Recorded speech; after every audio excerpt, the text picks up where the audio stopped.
Hi எல்லாரும் எப்படி இருக்கீங்க? எப்ஸ் எல்லாருமே நல்லா இருக்கீங்கன்ட்டு ஆஃப்டர் லாங் வீடியோ போஸ்ட் பண்ணுறேன். இன்னைக்கோட ரெசிபி பார்த்தீங்கன்னா bread pudding cake, bakery style bread pudding cake தான் பார்க்க போகிறோம். இதுக்கு நிறைய டிப்ஸ் அண்ட் ட்ரிக்ஸ் இருக்குது. நான் எல்லாமே கவர் பண்ண போகிறேன். அதனால வீடியோ முடிஞ்ச அளவுக்கு ஸ்கிப் பண்ணதை பாருங்கள், அப்போ தான் புரிய வரும். இதோட டேஸ்ட் உண்மையாலே அல்டிமேட்டடாக இருக்கும். மஸ்ட் ட்ரைன்னு சொல்வேன். இதுதான் நம்ம சேனலில் ஃபர்ஸ்ட் டைம் பார்க்குறீங்கன்னா மறக்காத சப்ஸ்கிரைப் பண்ணிக்காங்க, பெல் பட்டன் கிளிக் பண்ணிக்காங்க. அப்போ தான் போடுற ரெகுலர் வீடியோ நோட்டிஃபிகேஷன் வரும். ஃபர்தர் டிலே வீடியோக்குள்ளே போயிடலாம் வாங்க.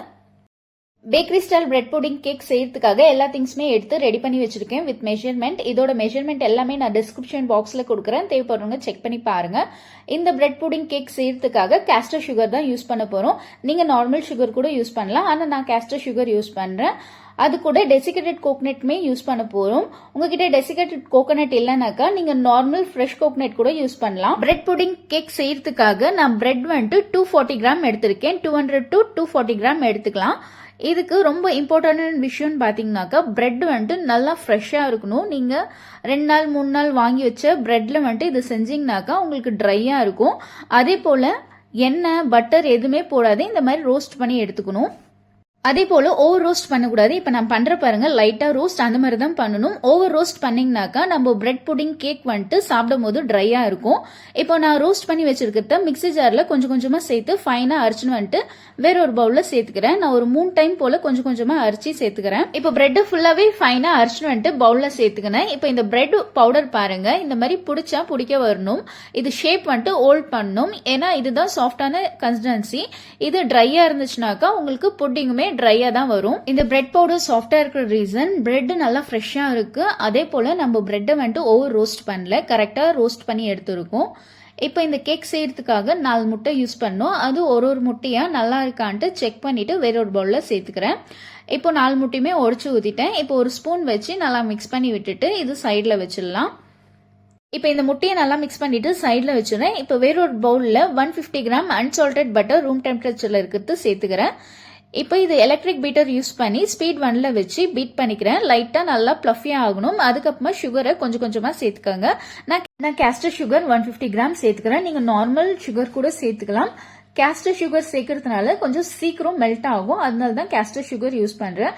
நார்மல் சுகர் யூஸ் பண்றீங்கன்னா அதை கூட மிக்சியில ஒரு பல்ஸ் மூட்ல அரைச்சிட்டு நீங்க இதுக்கு சேர்த்துக்கலாம்.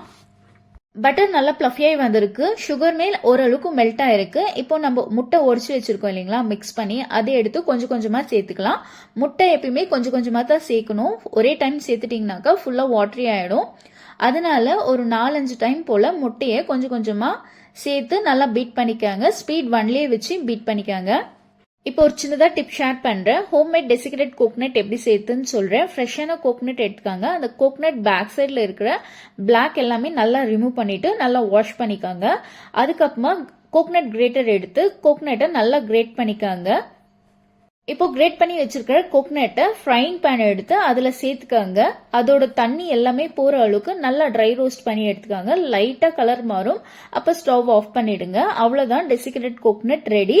அந்த கோகனட் கூட நீங்க இந்த புட்டிங்க்கு சேர்த்துக்கலாம். முட்டை நல்லா பிளஃபியா வந்திருக்கு. எலக்ட்ரிக் பீட்டர் ஸ்டாப் பண்ணிடுறேன். எலக்ட்ரிக் பீட்டர் வேலை முடிஞ்சிடுச்சு. மில்க் மேட் வந்துட்டு 30 கிராம் அளவுக்கு சேர்த்துக்கிறேன். கீ வந்துட்டு 50 கிராம் அளவுக்கு சேர்த்துக்கிறேன். ரூம் டெம்பரேச்சர்ல இருக்கிற கீ சேர்த்துக்கிறேன். இது கூட 1 டீஸ்பூன் அளவுக்கு ஏலக்காய் பவுடர் சேர்த்துக்கிறேன். உங்ககிட்ட ஏலக்காய் பவுடர் இல்லைன்னா சுகர்லயே நீங்க ஏலக்காய் ஒரு 4-5 போட்டு அரைச்சிட்டு அது கூட சேர்த்துக்கலாம். இது கூட 1/2 டீஸ்பூன் அளவுக்கு வெனிலா எசன்ஸ் சேர்த்துக்கிறேன். இப்போ ஸ்பாட்ச்லா வச்சு ஜென்டலா மிக்ஸ் பண்ணிக்கலாம். ஓவர் மிக்ஸ் பண்ண போகாதீங்க. நல்லா ஜென்டலா எல்லாமே மிக்ஸ் ஆகிற அளவுக்கு மிக்ஸ் பண்ணி எடுத்துக்காங்க. இப்போ நம்ம சேர்த்திருக்க கீ மில்க் மேட் எல்லாமே நல்லா கம்பைன் ஆகி வந்திருக்கு.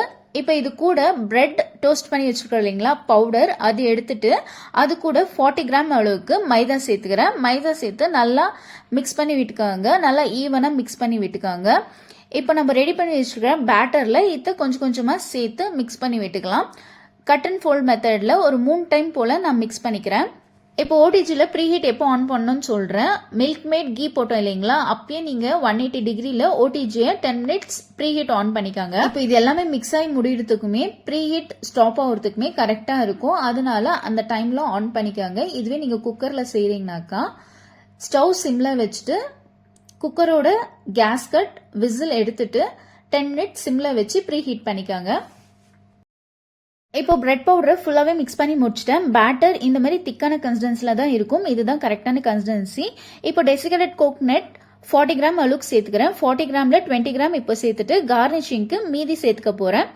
இப்போ 8 into 8 ஸ்கொயர் டின்ல பார்ச்மெண்ட் பேப்பர் போட்டு ஆயில் கிரீஸ் பண்ணி வச்சிருக்கேன். அதுல நம்ம பேட்டரை சேர்த்துக்கிறேன். பேட்டர் இப்படிதான் திக்கா இருக்கும். ஸ்பேச்சுலா வச்சு நல்லா ஈவனா ஸ்ப்ரெட் பண்ணி விட்டுக்காங்க. இப்போ ரிமைனிங் இருக்கிற டெசிகேட்டட் கோகனட்டை மேல ஸ்ப்ரிங்கிள் பண்ணிக்கிறேன். டெசிகேட்டட் கோகனட் பதில் நீங்க நட்ஸ் கூட சேர்த்துக்கலாம். இப்போ 180 டிகிரில 10 மினிட்ஸ் ப்ரீ ஹீட் போட்டு 30 to 35 மினிட்ஸ் பேக் பண்ணி எடுத்துட்டு வந்திருக்கேன். இப்போ ஒரு ஸ்டிக் விட்டு செக் பண்ணி பாக்குறேன் பேக் ஆயிருக்கான்ட்டு. நல்லா பேக் ஆயிருக்கு. இப்போ நல்லா கூல்டவுன் ஆயிட்ட பிறகு டிமோல்ட் பண்ணிக்கிறேன். உங்களுக்கு தேவைக்கு ஏற்ற மாதிரி பீசஸ் போட்டுக்கலாம். பேக்கரி ஸ்டைல் பிரெட் புட்டிங் சூப்பரா ரெடி ஆயிடுச்சு. வீடே செம்ம வாசனையா இருந்துச்சு. நல்லா சாஃப்டாவும் வந்திருக்கு. வாயில வச்ச உடனே கரையிற மாதிரியும் இருக்கு. அவ்வளவுதான், ரொம்ப டேஸ்டியான bakery style bread pudding ready ஆயிடுச்சு. கண்டிப்பா இந்த ரெசிபி ட்ரை பண்ணி பார்த்துட்டு எப்படி இருக்குன்னு சொல்லுங்க. எதனா டவுட் இருந்தா கமெண்ட் பண்ணுங்க, நான் ரிப்ளை பண்றேன். இந்த வீடியோ பிடிச்சிருந்துச்சுன்னா மறக்காத ஒரு லைக் கொடுங்க. இன்னமும் நம்ம சேனலை சப்ஸ்கிரைப் பண்ணாத பாக்குறீங்கன்னா மறக்காத சப்ஸ்கிரைப் பண்ணிட்டு பெல் பட்டன் கிளிக் பண்ணிக்கோங்க. அப்பதான் போடுற ரெகுலர் வீடியோ நோட்டிபிகேஷன் வரும். இந்த பீஸ் கட் பண்ணிட்டு கையில பிடிக்கும் போதே செம்ம சாட்டிஸ்பேக்ஷனா இருக்கு. அவ்வளோ நல்லா இருக்கு பாக்குறதுக்கே. டேஸ்ட்டுமே சூப்பரா இருந்துச்சு. அவ்வளவுதான், இதே மாதிரி இன்ட்ரெஸ்டிங்கான வீடியோஸ்ல பார்க்கலாம். Stay tune friends.